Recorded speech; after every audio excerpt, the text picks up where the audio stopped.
박영자 씨는 봄비가 갠 이른 아침 작은 여행용 가방 하나를 손에 들고 시골집 대문을 나섰습니다. 집 마당에는 아직 밤새 내린 빗방울이 반짝이고 있었고 그녀는 잠시 돌아서서 그 낯익은 흙담을 바라보았습니다. 이제 다시는 혼자 밥 먹지 않아도 되겠지요. 그녀는 스스로에게 말하며 미소를 지었습니다. 오랜 세월을 보낸 집을 떠나 도심으로 향하는 마음속엔 설렘과 약간의 두려움이 뒤섞여 있었습니다. 버스 안은 사람들로 붐볐습니다. 젊은 승객들은 이어폰을 꽂고 화면을 바라봤지만 영자는 창밖의 풍경에서 눈을 떼지 않았습니다. 논밭 대신 점점 늘어나는 회색 건물들이 그녀의 얼굴에 묘한 그림자를 드리웠습니다. 아들도 손자도 보고 이제 편히 쉴 날이 오겠지요. 그녀는 그렇게 생각하며 마음을 다독였습니다. 서울역에 도착하자 아들 도연이 서 있었습니다. 정장 차림의 그는 급히 달려와 어머니의 가방을 받아들며 엄마 고생하셨어요. 라고 말했습니다. 그 말에 영자는 눈시울이 뜨거워졌습니다. 하지만 도연의 시선은 시계를 향해 있었습니다. 회의가 있어서 집까지만 모셔다 드릴게요. 그는 그렇게 덧붙이며 택시 문을 열었습니다. 영자는 아들의 뒷모습을 보며 마음속 깊이 작은 허전함을 느꼈습니다. 도연의 아파트 단지에 들어서자 깔끔한 조경과 분수대가 눈에 들어왔습니다. 이제 진짜 도시 사람이 된 것 같네요. 영자는 감탄하며 웃었지만 옆에 있던 도연은 대답 대신 휴대폰을 확인했습니다. 현관문이 열리자 며느리 서유진이 나왔습니다. 유진은 미소를 지으며 어머님 오셨어요? 이제 저도 좀 숨 돌리겠네요. 라고 인사했습니다. 그녀의 말투는 공손했지만 표정 어딘가엔 억눌린 긴장감이 비쳤습니다. 거실은 깔끔했지만 냉기가 감돌았습니다. 유진은 손자 지훈을 불러 세우며 인사드려야지. 할머니 오셨잖아. 라고 말했습니다. 지훈은 작은 목소리로 안녕하세요. 라고 인사하고는 곧 휴대폰으로 시선을 돌렸습니다. 영자는 어색하게 웃으며 손자의 머리를 쓰다듬었습니다. 식탁 위에는 따뜻한 차 한 잔이 놓여 있었지만 금세 식어버렸습니다. 유진은 시계를 보며 저녁은 밖에서 먹고 들어올게요. 라고 말하더니 급히 외출 준비를 했습니다. 영자는 조용히 남겨진 찻잔을 바라보며 손끝으로 식은 입차를 저었습니다. 창밖엔 여전히 도심의 소음이 가득했습니다. 차 경적, 사람들의 발소리, 아이들의 웃음소리가 한데 섞여 들렸지만 영자의 마음은 이상하게 고요했습니다. 그녀는 짐을 풀며 작은 사진액자를 꺼냈습니다. 남편의 미소가 담긴 낡은 흑백 사진이었습니다. 당신, 이제 나도 함께 밥 먹을 식구가 생겼어요. 그녀는 사진을 책상 위에 세워두며 작게 중얼거렸습니다. 하지만 문틈 사이로 들려오는 냉랭한 공기 속에서 그 말은 금세 사라져버렸습니다. 며칠이 지나자 박영자 씨는 집안의 일정한 리듬에 익숙해지기 시작했습니다. 새벽 6시 며느리 서유진보다 먼저 일어나 거실에 먼지를 털고 밥솥을 열어 아침밥을 차렸습니다. 주방에서 나는 밥 냄새가 퍼질 즈음이면 도연은 출근 준비로 분주했고 유진은 거울 앞에서 화장을 고치고 있었습니다. 그들의 대화는 언제나 짧고 실용적이었습니다. 도연 씨, 오늘 저녁 약속 있죠? 응, 늦을 거야. 그 한마디로 하루의 공기가 정해졌습니다. 식탁에는 4명이 앉아 있었지만 대화는 거의 없었습니다. 유진은 도연에게 회사 이야기를 했고 지우는 무표정하게 시리얼을 먹었습니다. 영자는 그저 눈치를 보며 미역국을 식지 않게 덜어내다가 자신이 먹을 국그릇을 비워둔 채 그대로 두었습니다. 유진은 그런 그녀를 보고 어머님, 탄수화물 너무 드시면 안 돼요. 혈당 관리하셔야죠. 라며 미소를 지었습니다.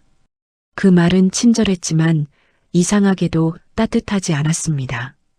영자는 조용히 고개를 끄덕였고 지훈만이 잠시 할머니를 바라보다가 시선을 내리깔았습니다. 오전이 되자 도연은 출근하고 집에는 영자와 유진만 남았습니다. 유진은 세탁기에서 옷을 꺼내며 휴대폰으로 친구 선미에게 전화를 걸었습니다. 우리 시어머니 오시고 나서 진짜 집이 깨끗해졌어. 가정부 따로 둘 필요 없겠다니까? 그녀는 웃으며 말했고 스피커폰으로 새어나온 웃음소리가 거실을 울렸습니다.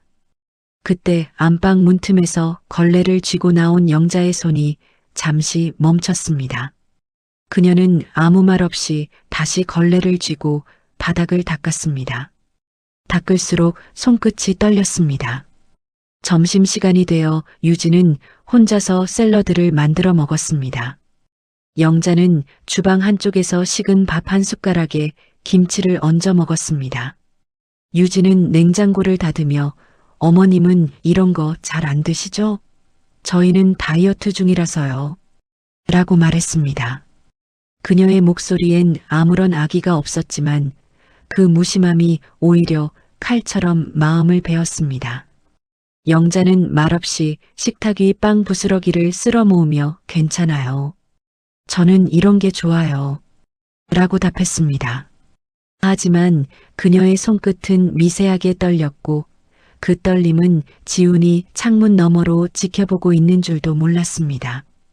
저녁 무렵 유진은 소파에 앉아 드라마를 보며 웃고 있었습니다. 영자는 손자의 교복을 다림질하며 조용히 TV 소리를 줄였습니다. 어머님, 그거 내일 아침에 해도 되는데요. 유진이 말했지만 영자는 이왕 켠 김에 다 해두면 편하죠.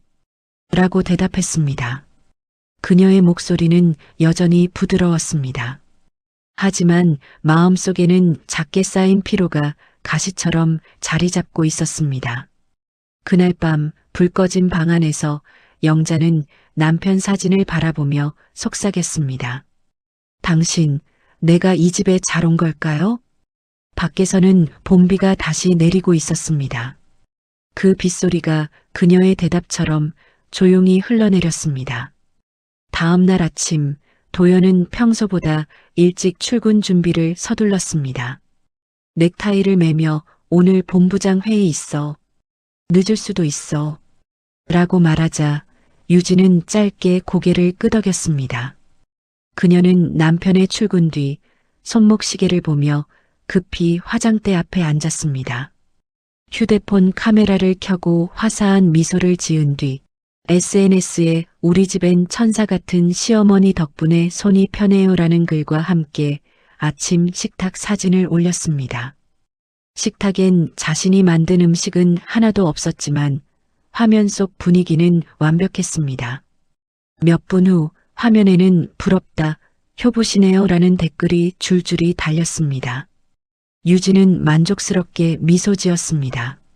거실 한쪽에서 먼지를 털던 영자는 우연히 그 화면을 보게 되었습니다. 글귀와 사진을 한참 바라보던 그녀는 미소를 지었지만 눈빛은 흔들렸습니다. 천사 같은 시어머니라니. 그녀는 속으로 중얼거렸습니다. 하지만 곧 걸레를 다시 쥐며 자신에게 말했습니다. 괜찮아요. 이런 게 가족이죠. 그녀는 그 말을 믿고 싶었습니다. 오후가 되자 집은 고요했습니다.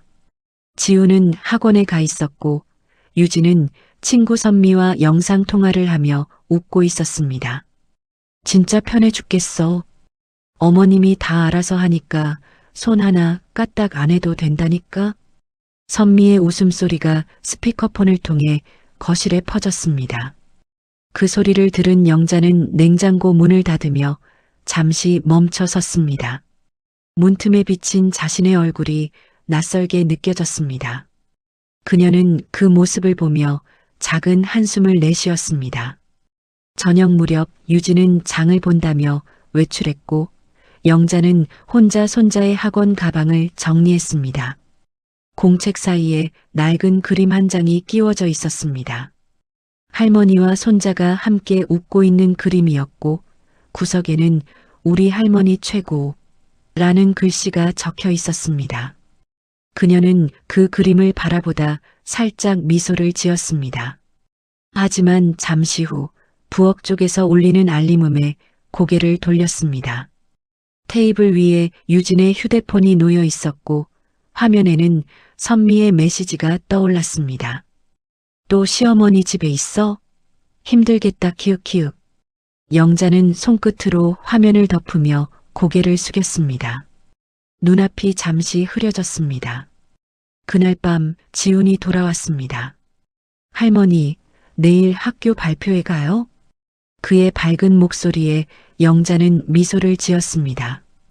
그럼요, 할머니가 꼭 갈게요. 하지만 그 말 뒤에 마음 한구석이 묘하게 시려왔습니다. 지훈이 방으로 들어간 뒤 영자는 조용히 불을 끄고 거실에 앉았습니다. 어둠 속에서 냉장고 불빛이 깜빡였고 그녀는 그 불빛에 비친 자신의 손등의 주름을 한참 바라보았습니다. 그 손은 평생 가족을 위해 일했던 손이었지만 지금은 그 어디에도 속하지 못한 손처럼 보였습니다. 토요일 오후 집안은 유난히 조용했습니다. 도연은 지방 출장을 떠나 있었고 유진은 미용실에 간다며 외출했습니다. 손자 지우는 거실 바닥에 앉아 게임을 하다가 문득 테이블 위에 놓인 엄마의 휴대폰을 바라봤습니다. 평소 같으면 손도 대지 않았겠지만 이번에는 무언가에 이끌리듯 화면을 눌렀습니다. 비밀번호가 걸려있지 않았습니다. 그는 무심코 사진 앨범을 열었고 최근 촬영 폴더 속에 낯선 영상 파일 하나가 눈에 들어왔습니다. 재생 버튼을 누르자 화면 속 엄마의 얼굴이 환하게 비쳤습니다. 우리 집엔 공짜 가정부가 있지. 그분 없으면 진짜 불편해 죽을 거야. 영상 속 유진은 친구들과 화상 통화를 하며 웃고 있었습니다. 그 웃음은 아이가 아는 엄마의 미소가 아니었습니다. 지훈의 손끝이 떨렸습니다. 그는 화면을 잠시 멈춘 채 입술을 깨물었습니다. 거실 한쪽에서 반찬을 정리하던 할머니 영자가 무슨 일인지 궁금해 다가왔습니다. 지훈아, 왜 그래요? 지훈은 대답 대신 휴대폰을 내밀었습니다. 영자는 그 작은 화면을 바라보다가 몸이 굳었습니다. 영상 속 자신은 설거지를 하며 허리를 굽히고 있었고 뒤에서는 며느리와 친구들이 하녀갔다며 웃고 있었습니다. 그녀는 한참 동안 아무 말도 하지 못했습니다. 그저 눈가에 맺힌 물기를 손끝으로 닦았습니다. 할머니, 이거 나쁜 거죠? 지훈의 목소리는 떨렸습니다. 영자는 애써 미소를 지으며 괜찮아요. 아무 일도 아니에요. 라고 말했습니다. 그러나 그 목소리엔 힘이 없었습니다. 그녀는 부엌으로 돌아와 찬장을 닫고 다시 열고 또 닫았습니다. 무엇을 해야 할지 몰라 손이 허공을 맴돌았습니다. 잠시 후 냉장고 문을 열자 안에는 식은 국과 미처 먹지 못한 반찬이 가지런히 놓여 있었습니다. 그녀는 그 앞에 서서 눈을 감았습니다. 내가 왜 이렇게까지 해야 했을까? 해가 지자 집안은 금세 어두워졌습니다. 지우는 방으로 들어가 숙제를 하는 척했지만 마음이 복잡했습니다. 거실에서는 TV 소리도 조리도구 소리도 나지 않았습니다. 영자는 소파에 앉아 손에 쥔 휴대폰을 한참 바라보다가 천천히 화면을 껐습니다. 그리고 자신의 작은 여행 가방을 꺼내 옷을 하나둘 접기 시작했습니다. 지훈이 잘 자라야 할 텐데. 그녀는 중얼거리며 창밖을 바라봤습니다. 불빛이 스며든 창문에 비친 자신의 얼굴은 낯설고 쓸쓸했습니다. 그 순간 현관문이 열리는 소리가 들렸습니다. 도연이 출장에서 돌아온 것이었습니다. 그는 피곤한 얼굴로 들어와 엄마 다녀왔어요. 라고 말했습니다. 영자는 억지로 미소를 지었습니다. 어서 와요. 밥은 먹었어요? 그의 대답은 짧았습니다. 아니요, 아직이요. 영자는 식탁에 앉아 차를 데우려다 말고 손을 멈췄습니다. 식탁 위엔 여전히 유진의 휴대폰이 놓여 있었습니다. 그녀의 눈길이 그 화면에 머물렀습니다. 그리고 알 수 없는 예감이 조용히 그녀의 마음을 흔들었습니다. 일요일 저녁 박영자 씨는 평소보다 일찍 저녁상을 차렸습니다.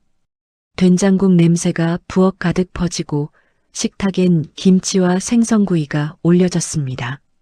지우는 할머니 옆에 앉아 수저를 가지런히 놓았습니다. 오늘은 다 같이 먹는 거죠? 그의 순진한 말에 영자는 미소를 지었습니다. 잠시 후 현관문이 열리고 유진이 들어왔습니다. 그녀는 이 향기.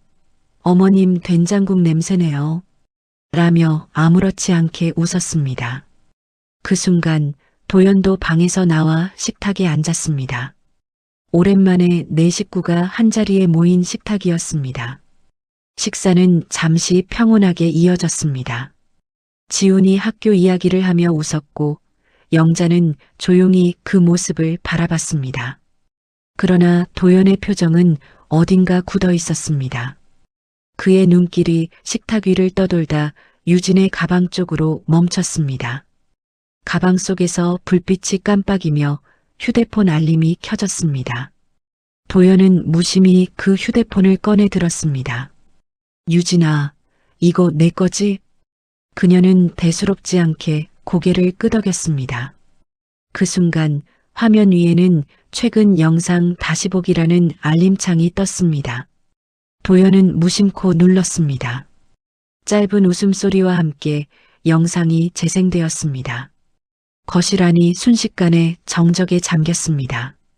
화면 속에는 유진이 친구들과 함께 웃으며 우리 집엔 가정부가 있지. 완전 무료야. 라고 말하는 장면이 나왔습니다. 식탁 위에 놓인 수저가 짤그랑 소리를 내며 떨어졌습니다.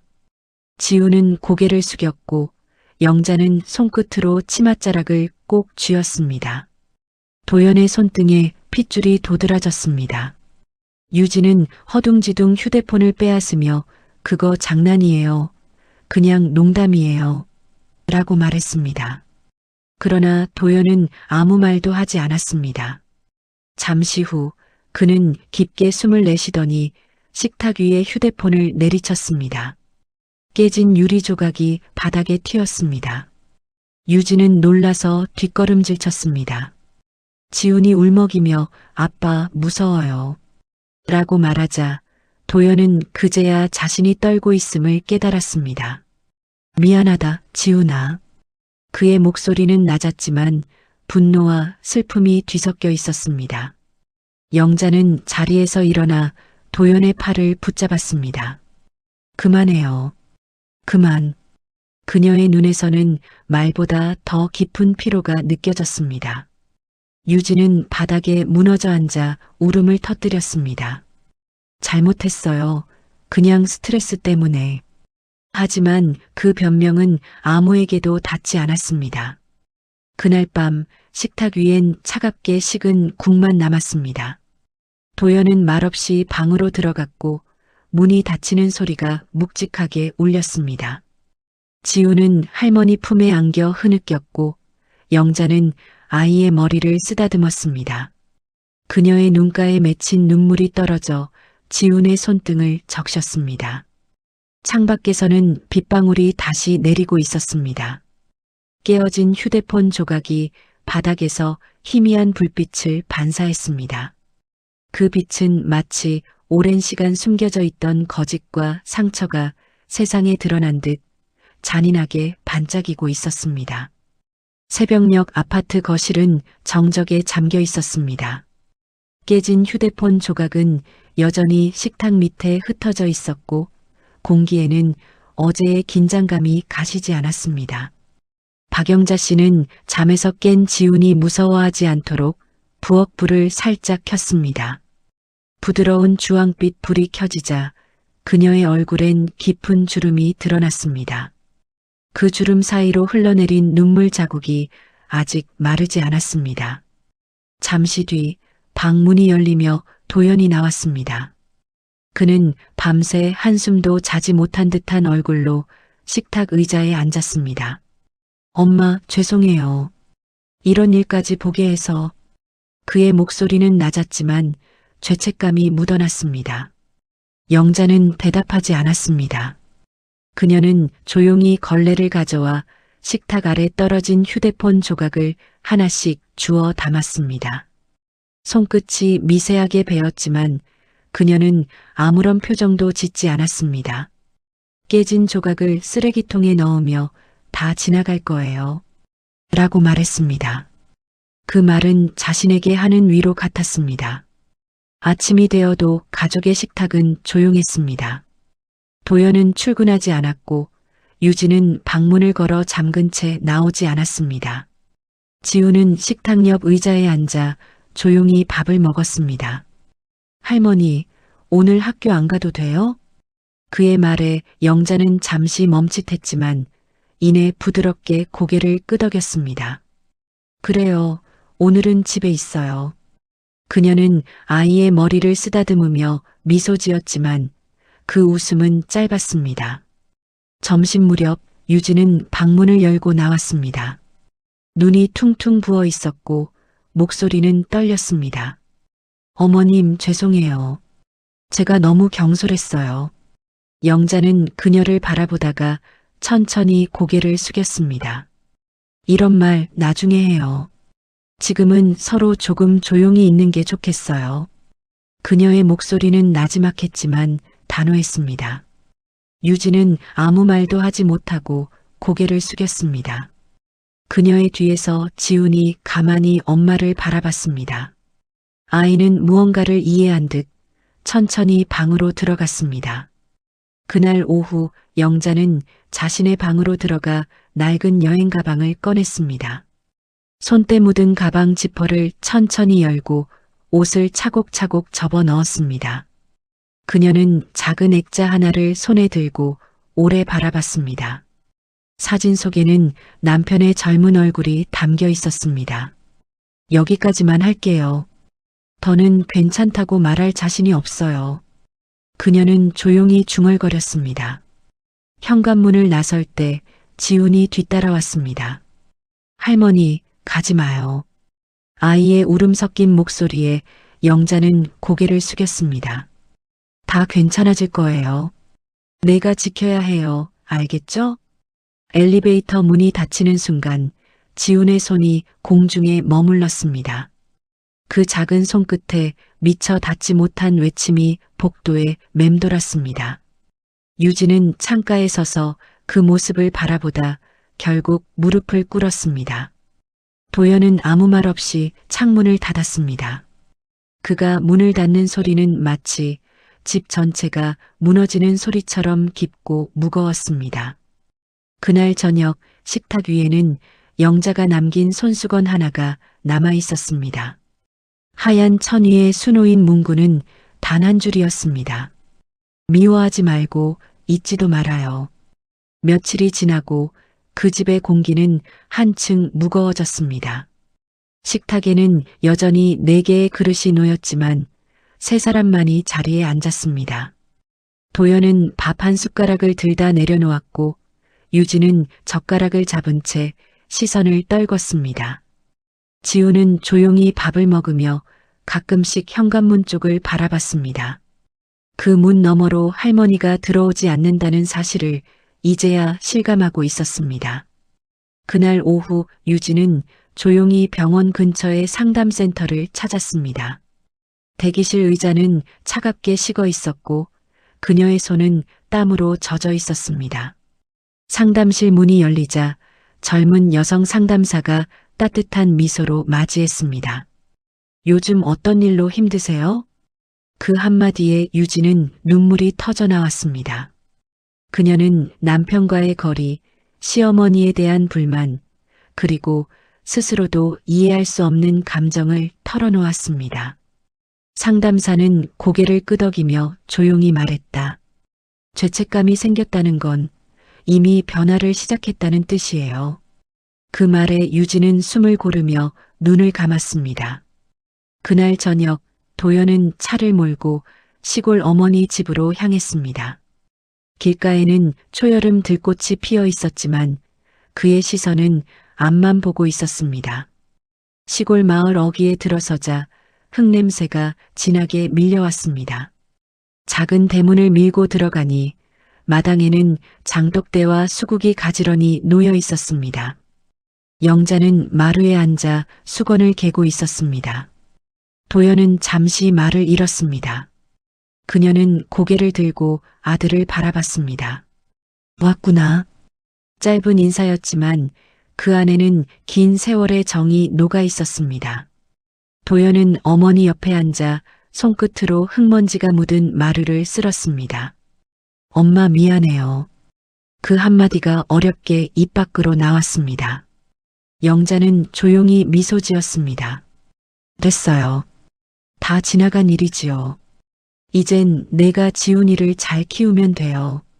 그녀의 목소리는 담담했지만 따뜻했습니다. 도연은 눈시울이 붉어졌습니다. 마당에선 바람이 불어 수국잎이 살짝 흔들렸습니다. 그 소리가 마치 오래된 상처를 덮는 듯 부드럽게 울렸습니다. 며칠 뒤 유진은 직접 그 집을 찾아왔습니다. 마당 앞에서 한참을 서 있다가 조심스럽게 문을 열었습니다. 영자는 고개를 들고 천천히 그녀를 바라봤습니다. 유진은 무릎을 꿇었습니다. 용서해 주세요. 정말 제가 잘못했어요. 영자는 아무 말 없이 찻주전자를 들어 따뜻한 녹차를 따라 주었습니다. 유진은 고개를 숙인 채 두 손으로 찻잔을 받았습니다. 그 순간 바람이 스쳤고 차향이 은은하게 퍼졌습니다. 그 향기 속에서 두 사람의 눈빛이 조용히 마주쳤습니다. 짧은 침묵 끝에 영자가 말했다. 우리가 다시 가족이 되어 볼까요? 그 말에 유진의 눈에서 눈물이 흘러내렸습니다. 그 눈물은 후회의 눈물이었지만 동시에 다시 시작할 용기의 눈물이기도 했습니다. 도연은 그 모습을 문가에서 지켜보다가 천천히 다가와 두 사람 곁에 앉았습니다. 그리고 아무 말 없이 어머니의 손 위에 자신의 손을 얹었습니다. 그 손 위로 유진의 손이 더 젖혀졌습니다.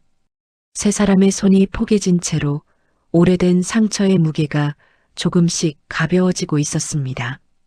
그날 오후 지우는 학교를 마치고 마당으로 뛰어들어와 외쳤습니다. 할머니, 우리 같이 밥 먹어요. 그 목소리에 세 사람의 얼굴에 동시에 웃음이 번졌습니다. 그 웃음은 오랜 침묵을 깨는 새 출발의 첫 빛이었습니다. 초가을의 햇살이 따스하게 마당을 비추고 있었습니다. 박영자 씨는 아침 일찍 일어나 장독대 근처에 놓인 작은 상에 차 한 잔을 올렸습니다. 잔에서 피어오르는 김이 천천히 사라지자 멀리서 학교 종소리가 들려왔습니다. 그 소리에 맞춰 문 앞에서 자전거가 멈췄습니다. 지훈이었습니다. 책가방을 내던지듯 내려놓은 그는 들뜬 얼굴로 달려와 할머니에게 종이 한 장을 내밀었습니다. 할머니, 이거 학교에서 쓴 거예요. 오늘 발표했는데 선생님이 칭찬해 줬어요. 영자는 미소를 지으며 편지를 받았습니다. 하얀 종이에는 또박또박한 글씨로 이렇게 적혀 있었습니다. 내가 가장 존경하는 사람은 우리 할머니입니다. 할머니는 말보다 행동으로 사랑을 보여주는 사람입니다. 그 문장을 읽는 순간 영자의 손이 살짝 떨렸습니다. 글 아래에는 작은 손글씨로 덧붙여진 문장이 있었습니다. 할머니는 울 때도 조용히 울어요. 그래서 더 강한 분이에요. 그녀는 종이를 내려놓고 아이를 바라봤습니다. 지훈아, 할머니가 세상에서 제일 자랑스러워요. 마당의 바람이 수국잎 사이로 부드럽게 스쳤습니다. 그 바람에 종이가 살짝 흔들리자 지훈은 그것을 꼭 눌러 잡았습니다. 엄마가 이거 보고 울었어요. 아빠도요. 그의 말에 영자는 고개를 끄덕였습니다. 이제 다 괜찮아졌나 봐요. 그녀의 목소리는 한결 부드러워졌습니다. 그때 부엌에서 유진의 목소리가 들려왔습니다. 지훈아, 손 씻고 밥 먹자. 도연의 웃음소리도 뒤따라 들렸습니다. 영자는 마루 끝에 앉아 그 모습을 바라봤습니다. 유진이 상을 차리고 도연이 물컵을 나르며 지훈이 수저를 가지런히 놓는 모습이 평화로웠습니다. 그녀는 문득 자신이 이 집에 처음 들어왔던 날을 떠올렸습니다. 서먹했던 공기, 냉랭한 식탁, 그리고 스스로 삼켰던 수많은 말들.